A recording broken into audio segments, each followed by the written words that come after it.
Ready to go? All right.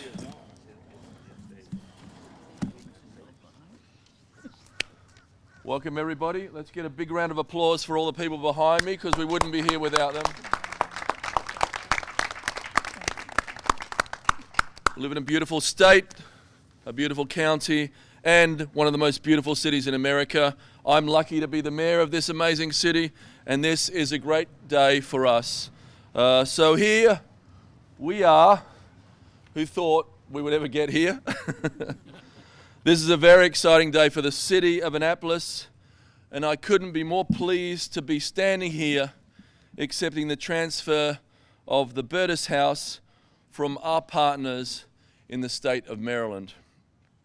It was a little less than 4 years ago when we began the conversation about the city's acquisition of the Burtis house after the Sailing Hall of Fame decamped for a less desirable city and location. Those conversations led us to entering talks with the state to surplus this property. That led us into a long legal process, and with all of the difficult and contentious work behind us, we are now at this tremendous moment. I want to thank our local and state partners, of course, including Governor Larry Hogan, Lieutenant Governor Boyd Rutherford, Comptroller Peter Francho, former Treasurer Nancy Kopp, DNR Secretary Jeannie Hadaway Riccio, State Senator Sarah Elfreth for helping say yes to surplusing the property and helping us find funding for what comes next. I want to welcome and acknowledge Phil Hager, Assistant Secretary of DNR, and DNR Officer Connor Havner for being in attendance at today's event to represent the old owners of this beautiful house, soon to be beautiful house. I also want to thank Robert Clark of Historic Annapolis, Alice Estrada of the Maritime Museum, Jim Muldoon and Lee Tawney of the Annapolis Waterfront and Sailing Center. Welcome to all of you, and thank you for your work. I'm going to do a little round of applause. So I'm particularly enjoying this moment because the city's acquisition of this property will make the next phase of our plans for City Dock a reality. Each step forward can seem slow to the outside world, but when we reach these milestones and ceremonial moments, just know that it has meant hundreds of hours, sometimes of frantic work behind the scenes. To that end, I need to acknowledge Ashley Leonard of our Office of Law and City Attorney Mike Lyles for their tireless hours of negotiations. Across the table from them, Ashley with a real estate and legal team from the state and DNR, Philip Merrill, Terry Croson, Roger Madoff, and Sally Sharples, and I thank you all for your patience with us. Burtis House is not only historic and the last surviving property of a bygone era in Annapolis, today it represents the keystone parcel, the most critical piece of our redevelopment, our reimagining of the Annapolis City Dock. Without this property, our efforts to raise City Dock and protect residents and businesses from the global effects of sea level rise and climate change would simply not be possible. But what we are doing here will not only just be about utility. It will be about creating a vibrant space for residents and visitors, transforming our City Dock from the world's best view for cars who currently park here into a world-class park for families and visitors, a striking vista on our beautiful and historic waterfront, will be the much needed upgrade our downtown has needed for more than a generation. When I ran for office the first time in 2017, one of the things I said is we must honor our history without getting stuck in it. Burtis House is a fine example of this philosophy. With our partners, National Park Service and Preservation Maryland, we will soon begin the first phase of the rehabilitation of this property. I thank Wendy O'Sullivan of the National Park Service and Nicholas Redding of Preservation Maryland for partnering with the city to take on that work. This is honoring our history. The next, not getting stuck in the part, is acknowledging that the building must be elevated to be protected from the flooding, a forced progress that climate change has unfortunately delivered to our door. For those who don't know, one of the changes CityDoc has seen over its more than 3 centuries is that this was once a neighborhood of residential properties, homes of working watermen who made a living off the bounty of the bay. Hell Point, where we're standing, as it was known, was destroyed when the U.S. Naval Academy expanded. This is the last property standing from that old neighborhood. It is our priority to preserve it and tell the story of this part of the Chesapeake Bay's history. Today, we will partner with the Naval Academy on our climate resilience efforts, and this house will play a critical role. I want to stop here to give the National Park Service and Preservation Maryland and Historic Annapolis an opportunity to tell this story further. But again, I couldn't be more pleased with the city in receiving this property. It may be a small house, but to the city of Annapolis, this is huge. Thank you. Wendy? Good afternoon, everyone. I'm Wendy O'Sullivan. I'm the superintendent for the National Park Service Chesapeake office. And we are thrilled to partner with the city.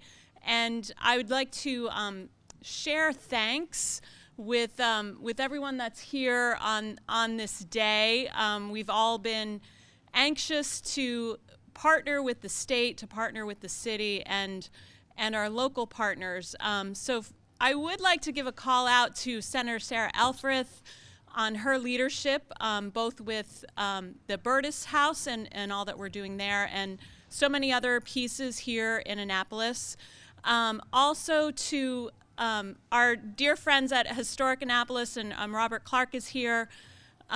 The partnership that the National Park Service has here in Annapolis really started with Historic Annapolis many, many years ago when our great city was designated as a National Historic District and landmark here that honors the incredible history that Annapolis has.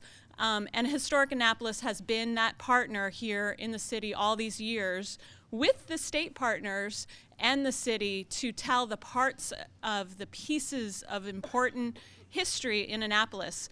So it's fitting that it was really Historic Annapolis that brought the Park Service into the City Dock reimagining effort, and we are proud to support that effort by bringing some dollars to do the public engagement pieces and some of the other components to bring that forward.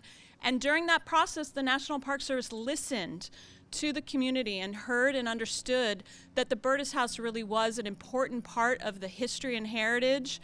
And by pulling the partners together, by working collaboratively to think through how do we make it a central feature for the City Dock plan, and bringing our dear partners from Preservation Maryland, Nick Redding and I go back a little ways and have done other projects together. So we are just committed to bringing forward the Burtis House during phase 1, which will be focused on the stabilization of the property, both lifting it up, doing archaeology.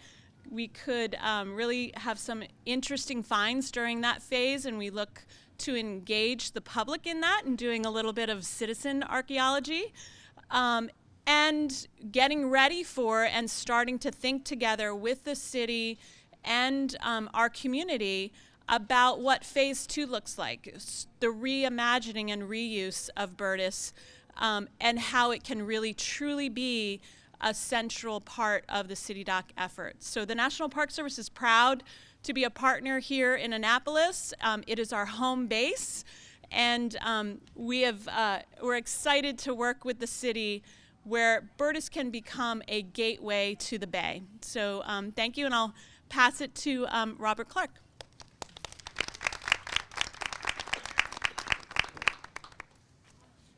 Good afternoon. Wendy, thank you for your warm words. Our Historic Annapolis staff really enjoyed getting to know this building and the preparation of the feasibility study for the reuse of it, working cooperatively with Michael Dowling, preservation architect, and our great partners at the National Park Service. While some would consider the Burtis House just a modest vernacular building, as the mayor suggests, not so fast.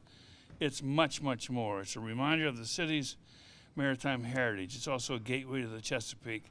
It's a connecting piece between the City Dock and the Academy, and talks about really good things to come. We're grateful for Preservation Maryland picking up the reins and working with the city and National Park Service to invest to make things more resilient. I'm excited about our next chapter, and I'm grateful to be here today. Thank you.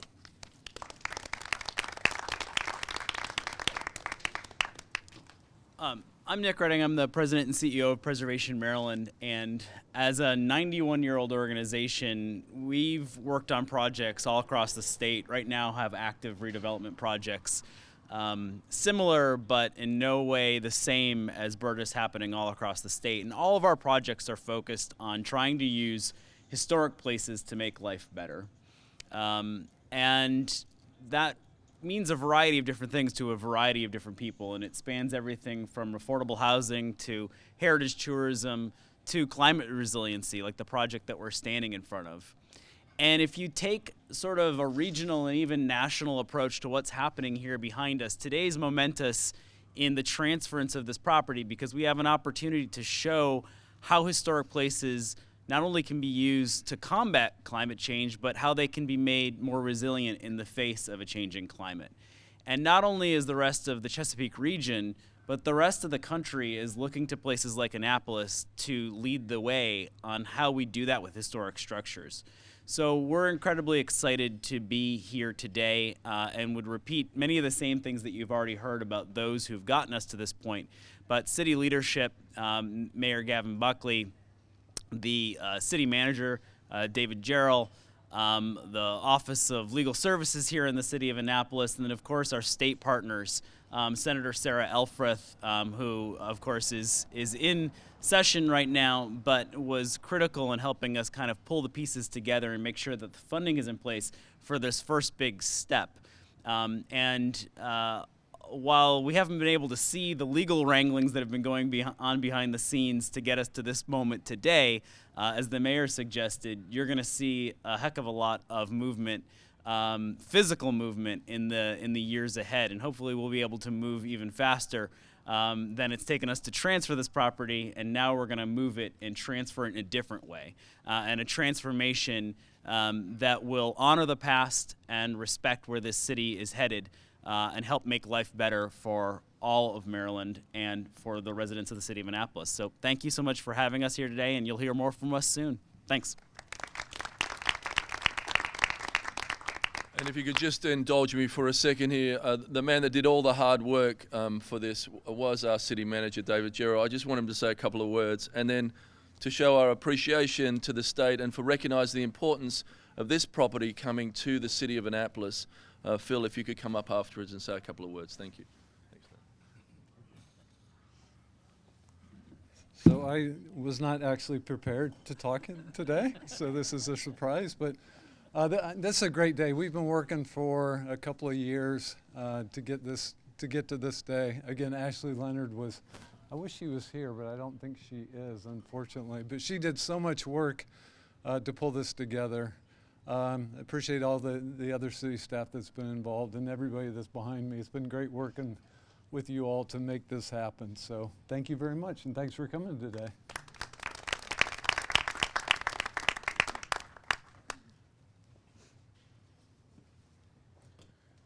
Good afternoon. On behalf of Secretary Hadaway Riccio and all the units at DNR who had a role in this, it's my pleasure to be here today and to be part of this momentous situation. Is, you know, transferring an acquisition from one government to another sounds like it would be a very simple operation, and I'm here to tell you it's not. And I want to thank the city, all the other partners, and the staff at DNR for helping to work through all the various challenges that were part of this. You know, the Burtis House is a special place. It's worthy of conservation and deserves to be managed with special care and attention. It also needs to be managed in a manner that allows it to be put to good use while still providing for the care and attention demanded by its unique character and history. Today's event celebrates the next chapter in the evolution of the Burtis House and its continued contribution to the culture and history of our great capital city and its historic waterfront. Under the management of the city, I feel confident that this facility will continue to advance ongoing programming and to bring residents and tourists to this historic location to enjoy, to recreate, and to appreciate the beauty of our state capitol. This is truly a partnership process. It was a partnership and represents incredible collaboration on the part of all the partners, the Department of Natural Resources and the city. And I'm incredibly honored and proud to be part of this special opportunity and to be part of this intergovernmental success. Thank you.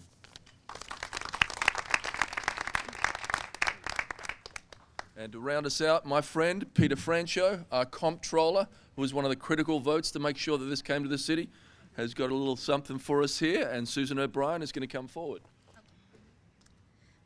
Thank you, Gavin. I feel a little strange because I spent years in this house as a spokesperson for Natural Resources Police. And I used to work for Gavin, so I used to work for the city. And now I'm here on behalf of Comptroller Francho, who was very, very proud to vote for this as a member of the Board of Public Works. And Gavin, I would love to say that it's because of your charm and somehow you finagled the state and everybody to agree to this, but it's because of his decades-long friendship with Jim Muldoon and his passion for this city and his love for the city of Annapolis. And your charm, that he voted for this in BPW. But I just wanted to read the certificate real quickly and then present it to you, Mayor. Be it hereby known to all that this certificate of recognition is presented to the City of Annapolis and Mayor Gavin Buckley in celebration of the successful transfer of the Burtis House to the City of Annapolis as the Keystone Project to help rebuild the waterfront entrance to Maryland's capital city. With appreciation for preserving the cultural heritage of the building that was home to generations of watermen, incorporating its past in your visionary plans for the future of City Dock, and for partnering with federal, state, local, and nonprofit leadership to create a place of purpose in the heart of the city. Our best wishes for continued success in all future endeavors, presented this 8th day of March 2022 by Peter Francho. So thank you.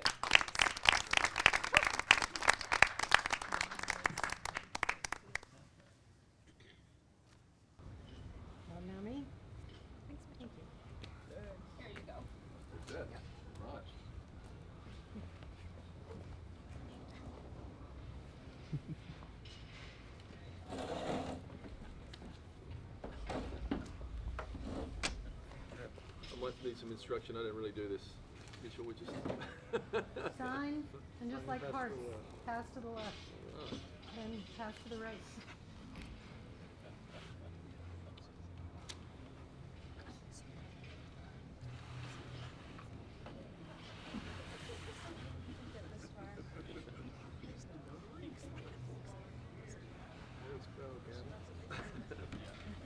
On this one, can you look at me before you sign? There you go.